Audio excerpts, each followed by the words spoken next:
చెట్టు పుట్టిన తర్వాత చెట్టుకి అనేక పిల్లకలు కొమ్మలు వచ్చినట్టు చాలా వచ్చినాయి. కానీ దాని తల్లి మాత్రం ఎక్కడుంది? అక్కడ ఉన్నారు మీరు. నేను చెప్తున్నాను ఇప్పటికీ, మేము ఆకలితో అన్న మీద సంపాదించుకున్నాం. అన్నాన్ని అన్నింటిని సంపాదించుకున్న చరిత్ర ఇంకొకటి, ఆ పార్టీల కోసం ఈ పార్టీల కోసం డబ్బుల కోసం పనిచేసిన చరిత్ర అంత లేదు, మనకు రాదు. ఈరోజు కూడా 1-2 సార్లు కేవలం నేను చెప్తున్నాను, అది కూడా మల్లేశం ఉన్నాడు, ముఖ్యమంత్రిని కలవడం అనేది నా టార్గెట్. కలవాలి.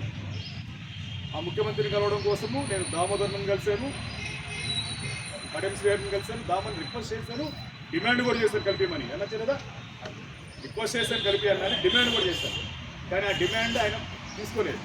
తర్వాత ఆల్రెడీ నేను నరసింహ కలిసి మాట్లాడాను, మల్లేశంతో, ఇంగ్లీటంతో మాట్లాడాను, రవి మాట్లాడి ఊరు అమ్మన్నారు, పోయాము. ఆడికి వెళ్ళిన తర్వాత చిన్నది జరిగింది, అయినా కూడా దాన్ని అధిగమించి సీఎంని కలవడం అనేది అంతేగా కలిసి రిప్రజెంట్ చేశాం. బయటకు వచ్చిన తర్వాత చర్చ పెట్టుకున్నాం. మన వరలక్ష్మి వచ్చింది, అందరూ వచ్చారు. బయటకు వచ్చినా కూడా చర్చ పెట్టుకున్నాం. ఆ చర్చలో కూడా మాట్లాడుకునే క్రమంలో సరే ఏం జరిగినా కానీ మనమైతే వెళ్ళాం. మనం అనుకోబడే రిప్రజెంట్ చేసాం. ఇది అంతేగాని